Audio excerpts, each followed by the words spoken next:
Let me ask you a strange question. If a country is really good at technology, where would that technology show up? Space rockets, artificial intelligence, military equipment. Now think about Japan. One of the most unexpectedly famous Japanese tech products today is a toilet. Not just a normal toilet, heated seats, water jets, sensors, automatic lids, even sound and deodorizing systems. Which makes you wonder, why did Japan put so much technology into something as ordinary as a toilet? Why toilets of all things? Hello everyone, welcome back to the show. And this time, once again, we begin in Japan. Today I want to think through a question together with you. Why are Japanese toilets so high-tech, and why toilets of all things? Have you ever noticed this? Japan is one of those places where technology often shows up in small everyday things. A rice cooker that carefully controls temperature to make the perfect bowl of rice. A thermos that keeps your drink hot for hours. Rows of vending machines quietly running on almost every street corner. Even an electric toothbrush packed with sensors and tiny motors. And then there's something everyone talks about. The Japanese toilet. If you've ever used a Japanese toilet, you probably remember it. Heated seats, water jets, sensors, automatic lids, sometimes even music. Which raises an interesting question. Why did so much engineering end up in something as ordinary as a toilet? There's even a joke online that the ultimate destination of Japanese technology is the toilet. And if we look a little closer, this small detail might actually tell us something much bigger about Japan. So how do people usually explain this? If you look around, most explanations kind of fall into a few familiar ideas like hygiene. Japan really does care about cleanliness, not just physically, but mentally, even spiritually. You can see it in everyday life. People take off their shoes before entering a home. Public spaces are surprisingly clean, even without many trash cans. In some places, you'll still find people wearing masks, not just for themselves, but for others. And sometimes it even goes a bit further than what most of us are used to. Then there's this idea of not causing trouble for others. That's social awareness, how what you do affects people around you. And this actually shows up very clearly in toilet design. Things like built-in sound masking, so no one feels embarrassed, automatic flushing, so you don't leave anything behind for the next person. Even the way everything is designed to stay clean with minimal effort. It's not just about you, it's about the person who comes after you. And then there's engineering culture. Japan has this tendency to take very ordinary things and just keep refining them. You see it in food, where even something simple gets treated with extreme care.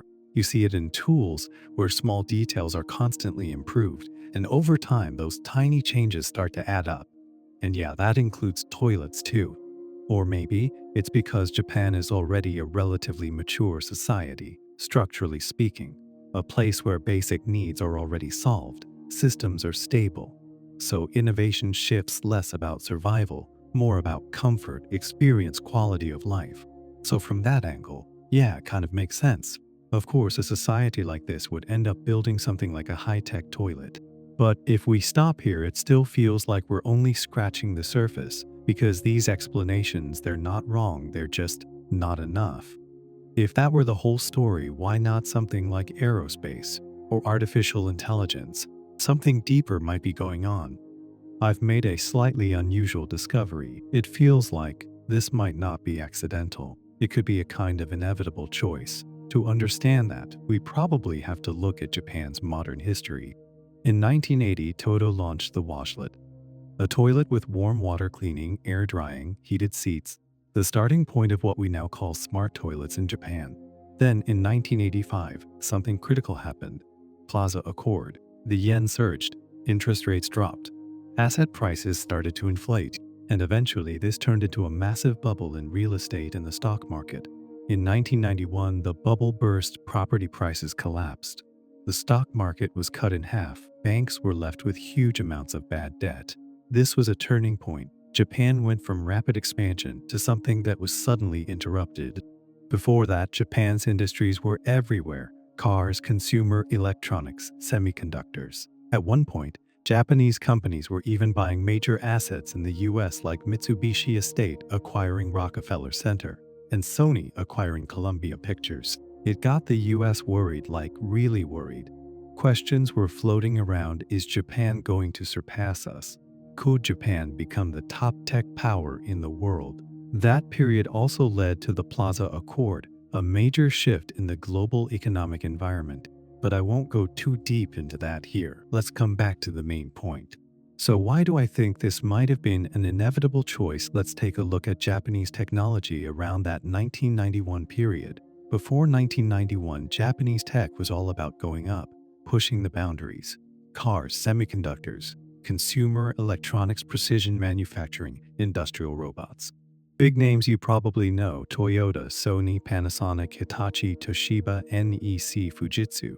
Semiconductors were especially impressive. Japan's share of the global chip market was over 50%, and many of the world's largest chip companies were Japanese. Then, after 1991, things shifted. Technology became more focused on precision, material science, optics, industrial automation, and taking everyday life to the extreme. Smart toilets, rice cookers, vending machines, convenience store supply chains, care robots, service robots. In other words, Japanese tech started moving downward from conquering the world to perfecting daily life. Now, some might point out an interesting fact: before 1991, Japan had very few Nobel laureates in science, only 4. After 1991, the number exploded. But here's the thing: Nobel Prizes are always delayed. What really matters is when the work was done. And when you look at that, it actually reinforces the pattern I'm seeing. Most of those breakthroughs were completed during that golden window. So in short, before 1991, Japan was expanding globally.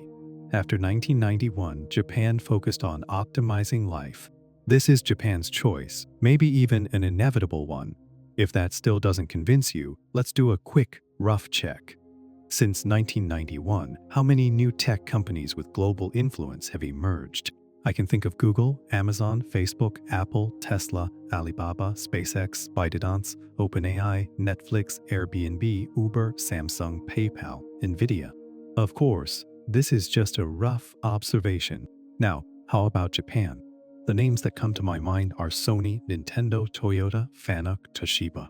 But all of these were founded long before 1991. And in each case, the companies continued to innovate and dig deeper in their own verticals. So what does that mean? Did Japan deliberately miss these hot windows, or did they simply not have the ability, or was there some other reason they couldn't pursue them? Whatever the case, it seems Japan ended up focusing on relatively safe areas, like perfecting everyday technology, from smart toilets to high-end appliances.